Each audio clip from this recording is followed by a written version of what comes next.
Well, it's not all greatest hits. We're doing album cuts. We're doing tracks that are probably more obscure, just for our own, satisfaction. If it was just all hits, it would get kind of boring. So we kind of mix it up. We got a couple of new people in the band, and want to give them a chance to play some of their stuff, and we mix it up. We're doing it for us too. Well, they're a great band. It's just fun to do, and it gives the road crew a chance to shine. So it's fun. No different. I mean, I'm still writing music. I'm not writing songs, but I'm writing music because that's what I'm interested in these days. I don't, not even so much interested in recording stuff, as you can tell, because the record company keeps putting out compilations and live stuff and best of and essential and ultimate, and I'm not putting this stuff out. They're putting it out. No, if I said that, I'd be an idiot.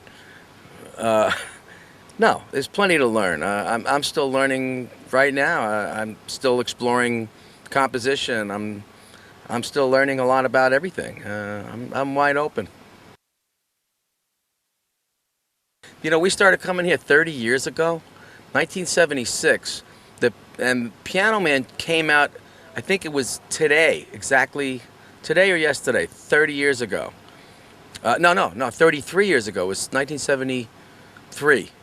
33 years ago, Piano Man came out. Yeah, just right now. The Piano Man album came out.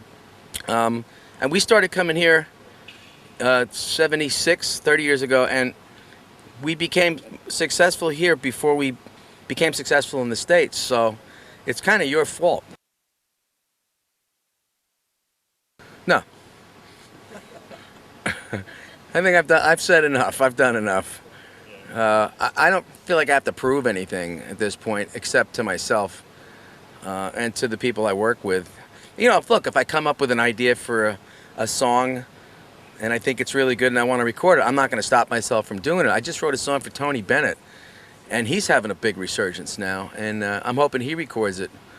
But I think it'd be kind of neat to have a hit with my song with somebody else doing it. I'd like that. Absolutely nothing. I don't think you could ever be prepared for this kind of life.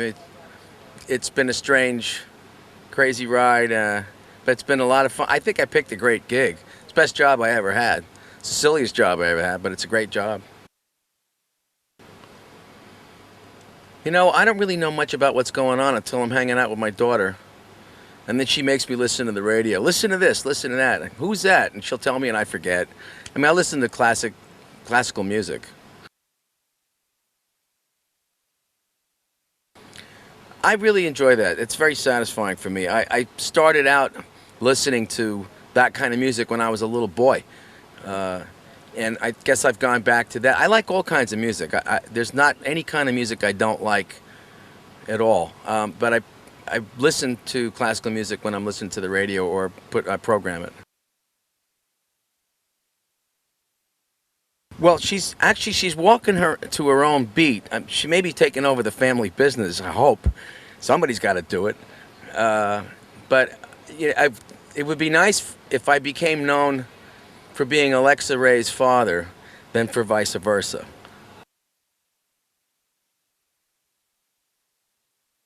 I don't know what she's talking about. I keep reading about this. I don't ever remember her asking me to collaborate on anything. I don't know. I guess it would depend on what it is. I mean, I think she's terrific. I like her. She came to one of our shows. I think she used one of my songs as a wedding song.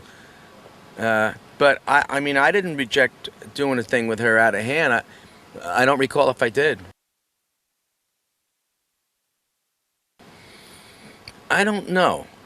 As long as it continues to be fun, and I can work with the terrific people that work with me. I mean, that helps a lot. I've been working with some of the same people for 35 years. The guy who does sound, the guy who does lights, the production people on the road crew, some of the people in the band been with me more than 25 years, and that's really gratifying. Oh yeah.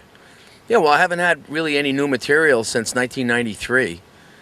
So this is kind of an oldies act here. I'm trying to be as fresh about it as I can and approach the material that way. I mean, there's still a lot of material people haven't heard who don't really know the album tracks, and we're featuring some of that in our show when we're playing in Australia. But yeah, I mean, you always have doubts. What? Why do they keep coming back? I guess as long as we're having fun, I guess the audience enjoys it. Yeah, I mean, I saw it start to happen when I was touring with Elton. The parents who have kids were bringing their kids, and now those kids have become teenagers, and they're coming on their own. So we see a whole mix of different age groups. We'll see, middle-aged people, older people, and then there's kids in their teens and little kids. So, they're still, huh? Does my daughter go to the show? Yeah, well, she gets free tickets. Sure.